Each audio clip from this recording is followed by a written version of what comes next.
Me alegro mucho de poder saludarles una vez más y aquí compartir con ustedes este estudio. Espero que se encuentren de maravilla y les envío mis abrazos sinceros y afectuosos. Vamos a orar para iniciar. Padre nuestro, bendito sea tu santo nombre. Nuestra adoración es sincera y constante, Señor. Deseamos exaltarte, alabarte con nuestras vidas, que te honre nuestro ser y nuestro hacer. Pedimos perdón como cada día confiados en tu promesa de redarguirnos y recibir nuestro arrepentimiento. Damos gracias, Padre, por tanto y tanto amor que nos dedicas al cuidarnos y proveernos de vida y salud, de todo lo que necesitamos, de la majestuosa gracia con la que nos sostienes y por la garantía de nuestra herencia reservada en los cielos a tu lado. Queremos suplicarte por entendimiento para esta clase y que nos proveas del discernimiento santo que requerimos para aplicarla a nuestra manera de vivir, a fin de poder con ello vivir el Evangelio y adoptar un comportamiento que te agrade y refleje tu carácter. Acompáñanos en este tiempo, te lo pedimos, en el bendito nombre de Jesucristo. Amén. Solamente diré algo respecto a los comentarios de la clase pasada, que la mayoría de ustedes confiesa y se identifica como un pecador que en el pasado ha sido deshonesto. Pues sí, la palabra de Dios dice que el conocer la ley nos hace comprender nuestro pecado. Algunos me preguntaban si hablaría yo más de la debilidad particular del robo, de cómo se da, cómo quien peca de ello se ve tentado a tomar lo que no es suyo, de cuánto ingenio se desarrolla por los ladrones, de cómo se van acostumbrando a hacer lo indebido y a no sentir lástima por despojar al prójimo de sus pertenencias.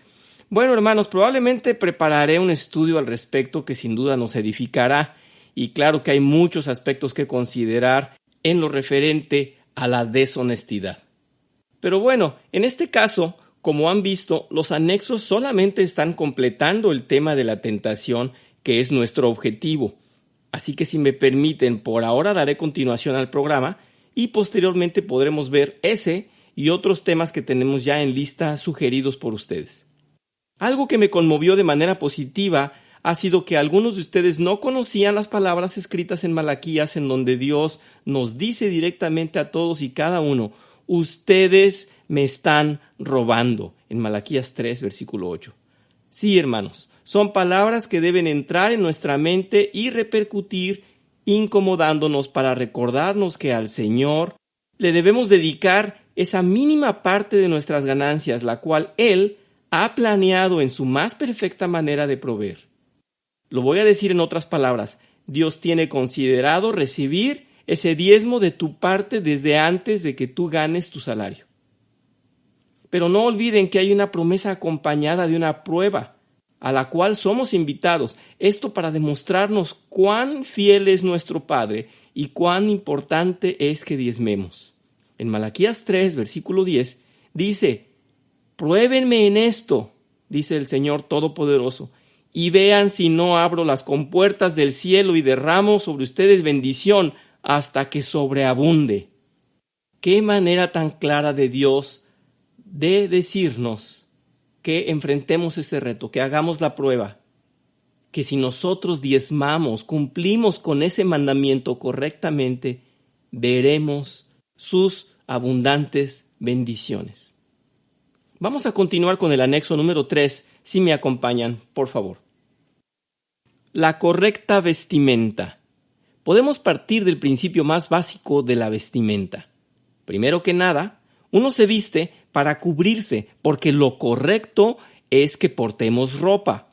Y vamos a hablar del origen de este principio que Dios nos enseña. En el Génesis apreciamos que cuando Adán y Eva comprendieron la diferencia entre lo bueno y lo malo, entonces se dieron cuenta que estar desnudos no era bueno. Los primeros humanos se avergonzaron por su desnudez, como resultado de haber obtenido conocimiento del bien y del mal. Veamos cómo lo relata el Génesis en el capítulo 3, versículos del 6 al 10. Aquí nos vienen contando cómo es que Eva probó del fruto prohibido, luego le dio a su esposo, dice, y también él comió. En el versículo 7 dice: En ese momento se les abrieron los ojos y tomaron conciencia de su desnudez. Por eso, para cubrirse, entretejieron hojas de higuera. Cuando el día comenzó a refrescar, el hombre y la mujer oyeron que Dios, el Señor, andaba recorriendo el jardín.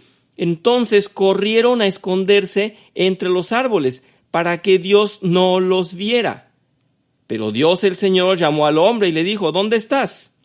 El hombre contestó: escuché que andabas por el jardín y tuve miedo porque estoy desnudo. Por eso me escondí. Esto nos debe quedar muy claro. Dios nos ha implantado una moral justa y recta. En ella está impreso el carácter divino. En este caso no debe haber duda.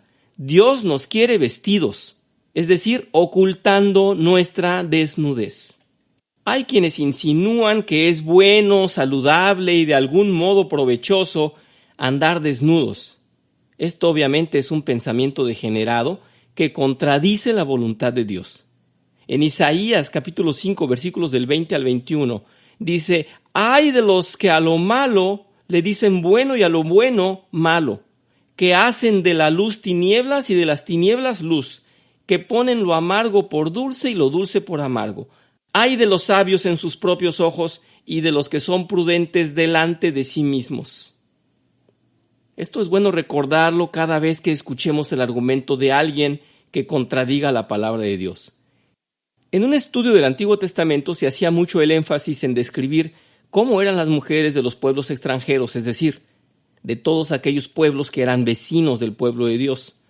Así se citaba que los descubrimientos arqueológicos habían mostrado evidencias de muchos collares, aretes y anillos en formas y cantidades que no se encontraron en lugares donde se asentó el pueblo de Israel. Esto nos esclarece completamente el hecho de que los pueblos paganos eran muy dados al culto del cuerpo, la vanidad y a la inmoralidad. No olvidemos que los pueblos rebeldes como Sodoma y Gomorra fueron destruidos por Dios por no tener decencia en absoluto. Podemos citar también el enamoramiento de Sansón, quien prefirió a una extranjera. Dice la palabra de Dios: en cierta ocasión Sansón fue a Timnat y vio ahí a una mujer filistea. Al volver a su casa les confesó a sus padres: allá en Timnat vi a una filistea y yo les ruego que pidan para que sea mi mujer. Pero ellos le respondieron: ¿y acaso no hay mujeres entre las hijas de tus parientes, ni en todo nuestro pueblo, para que vayas y tomes por mujer una filistea hija de incircuncisos? Y Sansón respondió: pidan por mí a esa mujer, porque es la que me gusta. Esto está en Jueces 14, versículos del 1 al 3. Todas las referencias históricas nos dan a suponer que la filistea vestía de una manera provocativa, que no conocía instrucciones de recato y decencia. ¿Pasa eso en los tiempos actuales? Los jóvenes creyentes mantienen una relación sana dentro de su iglesia. Los padres han vigilado que frecuenten amigos de buenas costumbres. Todo va bien, pero de pronto los jóvenes asisten a reuniones o fiestas con otro tipo de personas en los cuales no hay la misma educación. En sus escuelas, por ejemplo. Y se encuentran atraídos por todo lo que otros hacen y sobre todo porque otros jóvenes visten de manera atrevida. Las chicas muy provocadoras, los chicos muy machos y rebeldes. La sensualidad los atrapa y muy fácilmente se ven cautivados. Caen en la tentación.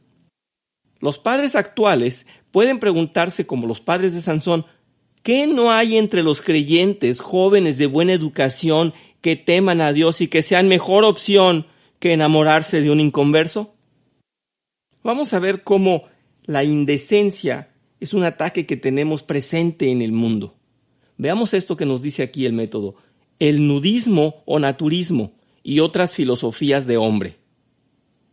En la actualidad existen creencias de ciertos supuestos científicos y filósofos que proclaman cosas que están en total desacuerdo con lo que enseña la Biblia. Estas corrientes supuestamente naturistas, o que también se hacen llamar holistas, argumentan que el hombre debe volver a lo natural, al origen y entonces debe liberarse de la ropa y experimentar sensaciones que originalmente eran buenas y que con las costumbres rígidas se han olvidado, etc. ¿Cuánta mentira escucha uno? Pero esas palabras son atractivas para el hombre porque lo llevan a estimularle al cuerpo sensaciones y placeres. Es eso lo que llamamos la sensualidad. Eso que toca los sentidos estimula los placeres del cuerpo. Así es como por medio de ideas contrarias a la Biblia caemos en la tentación de malas prácticas. Pero si estamos bien fundamentados y conocemos la revelación de Dios, no seremos movidos por esas ideas engañosas que solamente nos llevan a dudar de lo bueno para seguir los pasos del pecado. Existe la costumbre en las culturas paganas de acudir a las playas todos en familia donde se convive completamente desnudos. Esto lo han practicado por muchos años en algunos países escandinavos y otros lugares. Para ellos esto parece ser normal, al menos así lo practican. Promueven el nudismo en el núcleo familiar y acostumbran dedicar días o algunos horarios para andar desnudos por la casa en plena libertad. Ellos suponen que esta práctica ni ofende ni daña a nadie. Pero esto no es así. La verdad es que se está ofendiendo gravemente a Dios y esto tiene consecuencias muy importantes en el subconsciente de los menores, sobre todo, pero también de los mayores. Debemos decir que esto se da principalmente en familia en que los hijos son aún menores y no tienen desarrollada la autoridad o la decisión propia, y esto hace que les sea mucho más dañino. Están en su formación. Como resultado de estas prácticas han sucedido violaciones de menores de ambos sexos y también desviaciones en la sexualidad, sobre todo de los menores varones. Y es de esperarse porque al desobedecer a Dios están saliendo del funcionamiento para el que hemos sido diseñados. Es obvio que las cosas que se hacen fuera del orden normal tengan resultados anormales. Así de simple.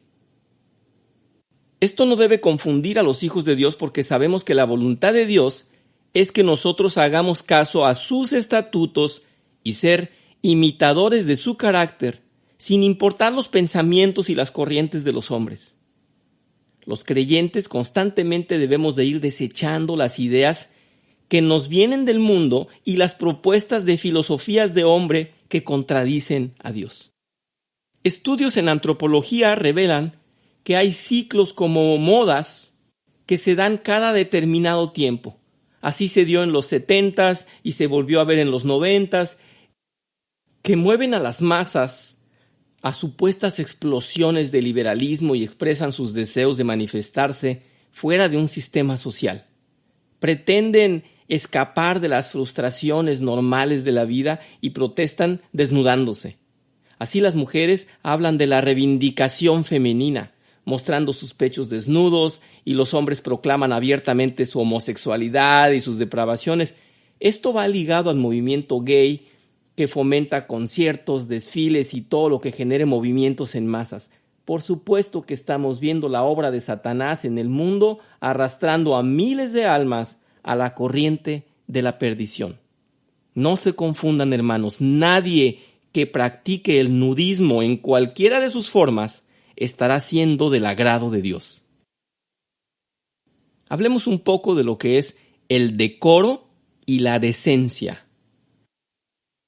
Debemos de llegar a un acuerdo o a meditar lo que se quiere decir con decoro y decencia para poder aplicar lo que la Biblia sugiere cuando nos dice que mantengamos ese concepto en el vestir. Primero que nada, el decoro significa cosas muy importantes. Por un lado, que sea agradable, respetable o estético, que sigue las normas morales y las buenas costumbres, en especial en el aspecto sexual. Por otro lado, que denote dignidad. La decencia sugiere indudablemente que denote todo lo correcto, lo intachable, recatado. Nuevamente, lo honroso. En el amplio concepto de estas dos palabras, decoro y decencia, es necesario que comprendamos que se contraponen a todo lo que es indigno, provocador, descuidado, moralmente hablando. Ahora hablemos de la motivación femenina y lo perturbador para el hombre. En términos generales, las mujeres tienden a buscar siempre la forma de mostrar su belleza y lucir de manera que todo en ella sea agradable a los ojos. Pero la cultura del mundo ha llevado a que cada mujer busque tener un atractivo que la distinga de las demás y que por lo tanto atraiga más que las demás.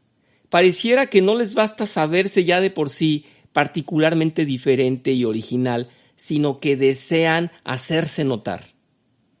En esta relativa competencia para destacar, recurren a estrategias de moda y artilugios que les pueden algunas veces llevar a descuidar el decoro. Es curioso ver con qué frecuencia las mujeres no visten para agradar a los hombres, sino para impresionar a otras mujeres. Hermanas, una mujer creyente y temerosa de Dios primero debe pensar en que su manera de vestir agrade a Dios por ser decente y discreta, y luego que sea agradable a las normas de la estética. La mujer nunca debe olvidar que los varones somos muy sensibles a todo lo que vemos, a diferencia de las mujeres que son mucho más sensibles a lo que escuchan, es decir, a las palabras bonitas o agradables o bien dichas. Comprendamos bien que la seducción de un hombre se inicia por la vista y en la mujer por el oír. Esto parece muy básico, pero hay mujeres que lo olvidan, aunque también hay mujeres que lo dominan y no lo manejan correctamente. Digámoslo así, hay una tendencia en la mujer motivada por su sensualidad que la lleva a desvestirse, mientras que la conciencia santa le recuerde que debe cubrirse. Esto se aprecia desde el principio de la humanidad cuando leemos que Eva se viste con apenas unas hojas de higuera, en Génesis 3, versículo 7. Pero luego Dios viene y los viste con pieles. En Génesis 3, 21 dice, Dios el Señor hizo ropa de pieles para el hombre y su mujer y los vistió. En las instrucciones que recibimos como pueblo de Dios, se nos dice que seamos todo lo decente y decoroso. Dios, quien es sabio, sabía que estas palabras debía dirigirlas muy particularmente a la mujer. La mujer es la que representa la belleza, la delicadeza, lo deseable, el vaso frágil que ha de cuidarse y adornarse, pero también la que atrae y seduce.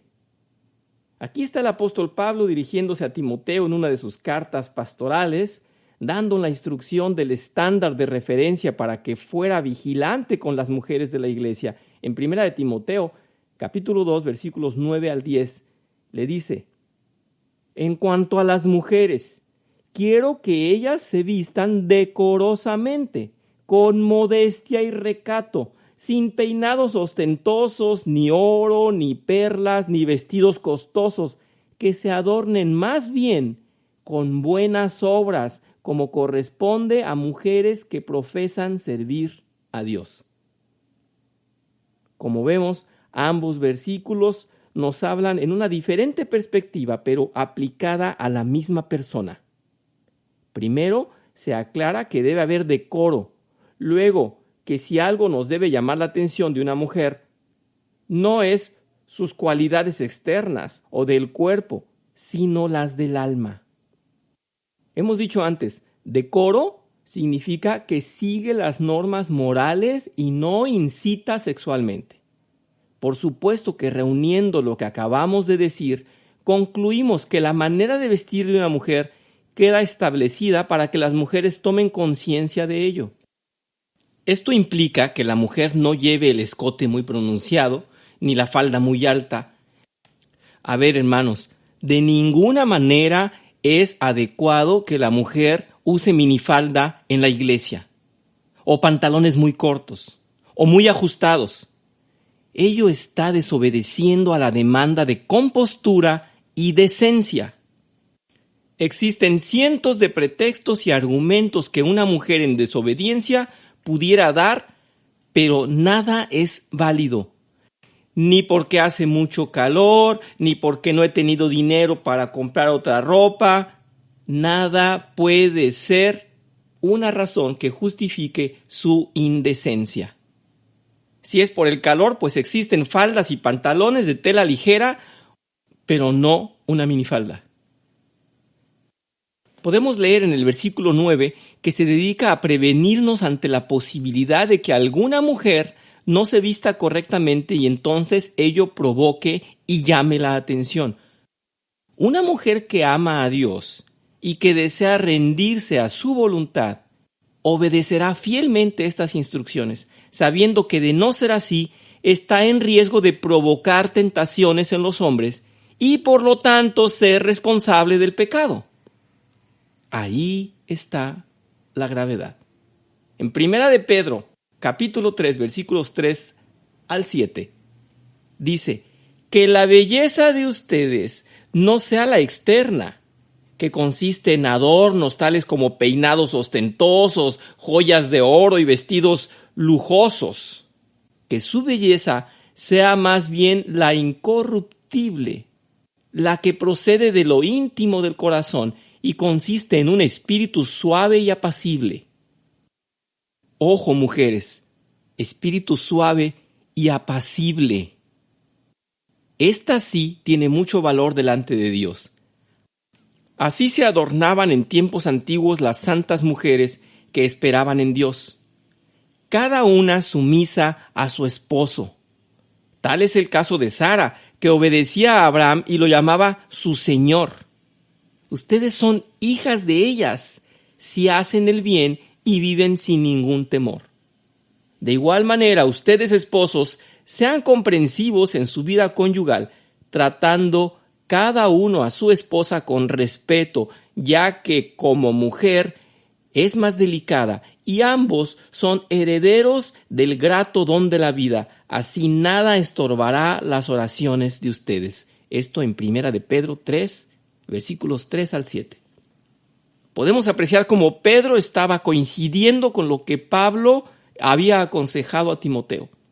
Es el mismo consejo: que la mujer no sea ostentosa, que no quiera impresionar, que no llegue con lujos y con joyas, que sea recatada y que sea modesta.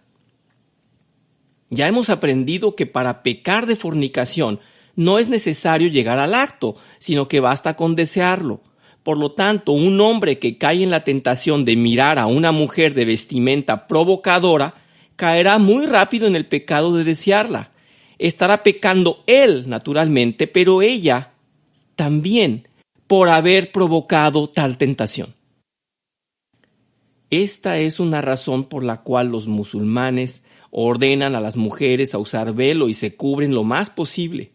Ellas intentan, con estas medidas, evitar ser objetos del deseo pecaminoso de los hombres. Por ello es que la Iglesia Católica tenía como norma que las mujeres usaran velo para ir a la iglesia. Esta costumbre contemplaba que la mujer usara el velo no solamente mientras estaba en el interior de la iglesia para cualquier oficio o la misa. Muchas mujeres lo usaban desde que salían de su casa camino al templo. En la actualidad, en algunas iglesias católicas de España e Italia, se cuida que las mujeres visitantes no lleven los hombros descubiertos, y para ello al entrar se les proporciona un manto que llega a ser una simple toalla para que cubran sus hombros o espaldas.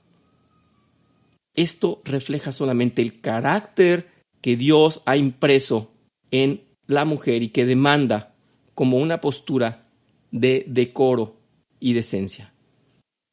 En cuanto a los códigos de vestimenta, debemos de estar conscientes que la tendencia de las modas de la ropa en el mundo está inclinada no a vestir, sino a desvestir, es decir, que intenta mostrar más el cuerpo y las prendas son cada vez más pequeñas. Claro que comprendemos que las mujeres desean lucir sus ropas y son tentadas a usar aquellas que les hacen verse mejor, pero no olviden que hay un sacrificio a hacer, y es el de frenar los deseos de la carne y ser más espirituales. Recordemos estas palabras: modestia y recato, que no es ostentoso, que no denote jactancia y vanidad. Hermanos, existen códigos de imagen que no datan de hace poco, sino que siempre se han usado. Una mujer particularmente sabe cómo debe vestirse para asistir a un empleo, a la escuela, a una fiesta familiar, a un evento de noche, a un funeral, a la playa, etc. Es evidente que una mujer en un puesto ejecutivo debe mostrar seriedad y responsabilidad. Si viste correctamente, estará enviando un mensaje visual que demanda respeto.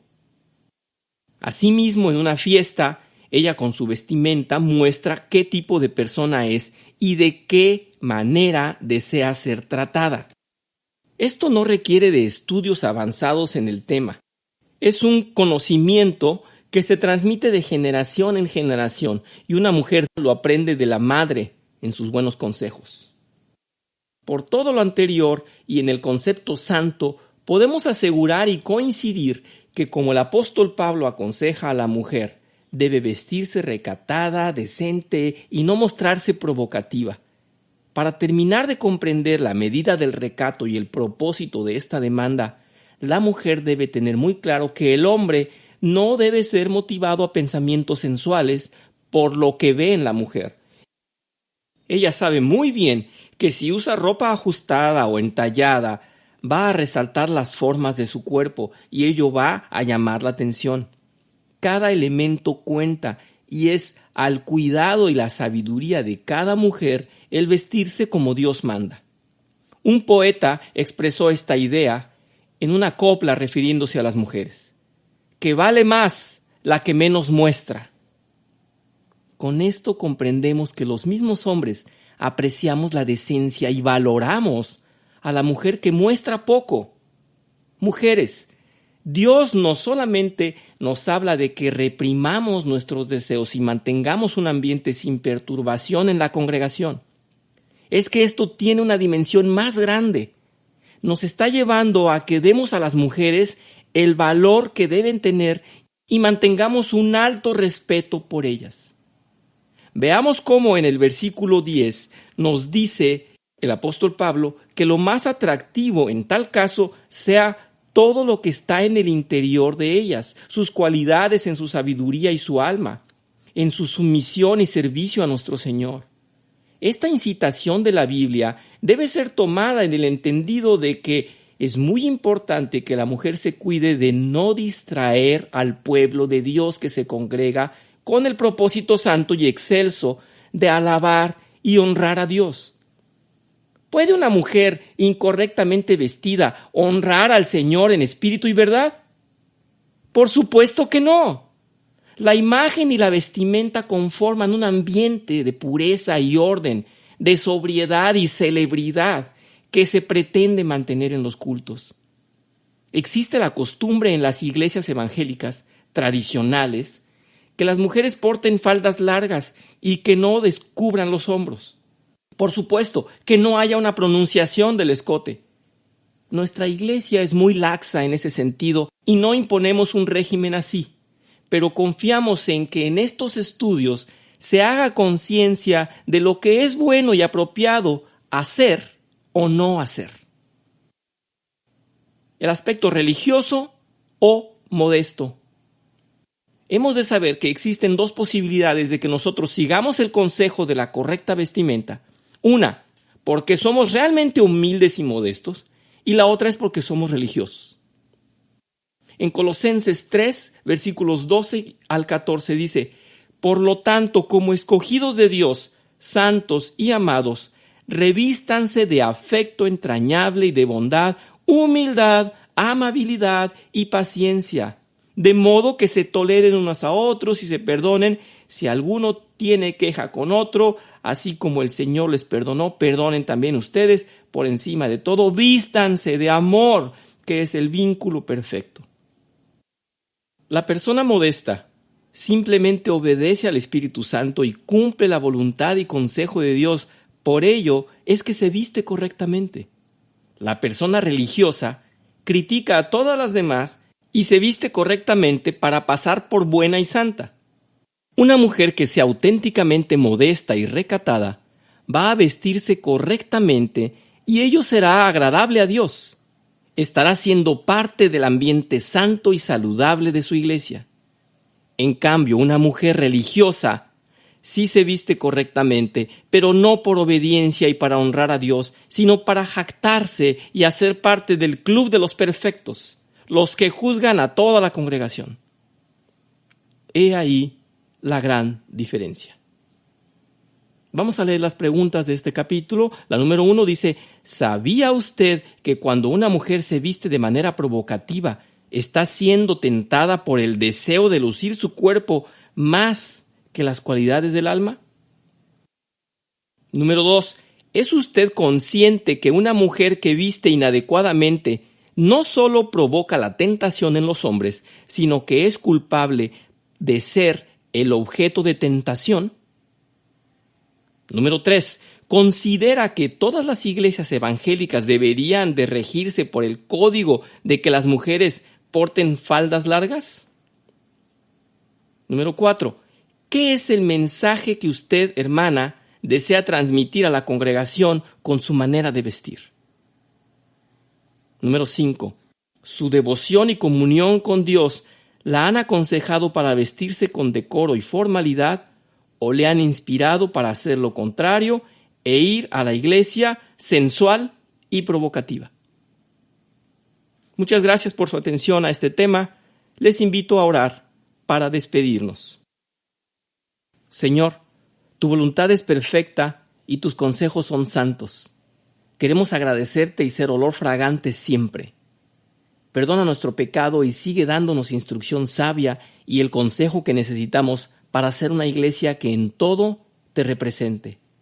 Que tus hijos reflejemos tu carácter digno y santo. Que cada uno de nosotros, hombres y mujeres, te podamos honrar con nuestro comportamiento. Que las mujeres de tu pueblo se amolden a tus peticiones de recato y decencia. Que los hombres las miremos con mirada santa y pura. Que el enemigo no nos perturbe con dardos de sensualidad y nos moleste en provocación de la carne. Te rogamos nos mantengas en armonía y en meditación de tus bondades y tu generosidad. Llévanos de tu mano por los caminos de vida y de gozo. En el nombre de Jesús oramos. Amén.